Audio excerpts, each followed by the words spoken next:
నమస్తే, welcome to HMTV to the point. నేను శిరీష.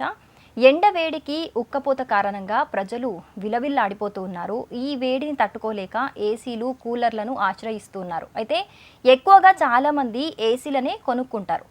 ఎండ వేడిని తట్టుకునేందుకు ఎయిర్ కండిషనర్ చక్కగా పనిచేస్తుంది. ఇదే క్రమంలో రాత్రంతా ఏసీలను ఆన్ చేసి నిద్రపోయేవారు చాలామందే ఉన్నారని చెప్పుకోవాలి. ఇలా రాత్రంతా ఏసీలను ఆన్లో ఉంచి నిద్రపోవటం వల్ల చాలా రకాల అనారోగ్య సమస్యలు వస్తున్నాయని ఆరోగ్య నిపుణులు చెబుతున్నారు. ఎయిర్ కండిషన్ ఆన్లో ఉంచుకొని నిద్రపోవటం వల్ల చల్లగా ఉంటుంది. దీనివల్ల చక్కగా నిద్ర పడుతుంది. అలాగే అనారోగ్య సమస్యలు కూడా వచ్చే అవకాశాలు ఉన్నాయట. అవేంటో ఇప్పుడు చూద్దాం. ఏసీని రాత్రంతా ఆన్ చేసి నిద్రపోవటం వల్ల శ్వాసకోశ సమస్యలు రావచ్చని పోషకాహార నిపుణులు అంటున్నారు. చలిగాలి వల్ల ఎలర్జీలు, ఉబ్బం, దగ్గు, గురక, ఛాతీ బిగుతగా మారటం, ఊపిరి ఆడకపోవటం వంటి లక్షణాలు కనిపిస్తాయి.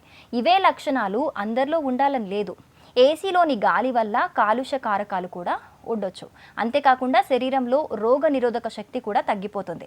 అలాగే ఏసీలో ఎక్కువగా ఉండటం వల్ల కళ్ళు అనేవి పొడిబారిపోతాయి. దీంతో కళ్ళ సమస్యలు రావచ్చు. కళ్ళు మసకబారిపోవటం, కళ్ళు ఎరుపెక్కడం, దురదలు రావటం, సరిగా కనిపించకపోవటం వంటి కంటి సమస్యలు రావచ్చు. ఇక ఏసీలో ఎక్కువగా ఉండటం వల్ల చర్మ సమస్యలు కూడా వస్తాయి. ఏసీ వల్ల ముఖ్యంగా ఎలర్జీలు వస్తాయి. చర్మంపై దద్దుర్లు, దురద, మచ్చలు, స్కిన్ పొడిబారిపోవటం, కాంతిని కోల్పోవటం వంటి సమస్యలు ఎదురవుతాయి. కాబట్టి ఏసీలో ఎక్కువసేపు ఉండటం అయితే సేఫ్ కాదు.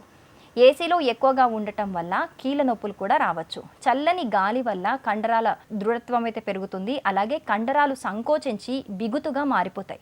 ఇవి అసౌకర్యంగా ఉంటాయి. అలాగే ఆర్థరైటిస్ సమస్యలు కూడా రావచ్చు. సో చూసాం కదా, ఎక్కువగా ఏసీలో ఉండటం వల్ల పర్టిక్యులర్గా నైట్ పూట మనం పడుకునేటప్పుడు ఏసీ నైట్ అంతా ఆన్ చేసుకొని ఉంచుకుంటే కనుక చాలా ఆరోగ్య సమస్యలు వస్తాయని నిపుణులు అయితే చెబుతున్నారు. సో మీరు కొంచెం ఇది అవాయిడ్ చేయడానికి ట్రై చేస్తే కనుక మీరు చల్లదనంతో పాటు హెల్తీగా కూడా ఉంటారు. For more interesting videos stay tune to HMTV digital.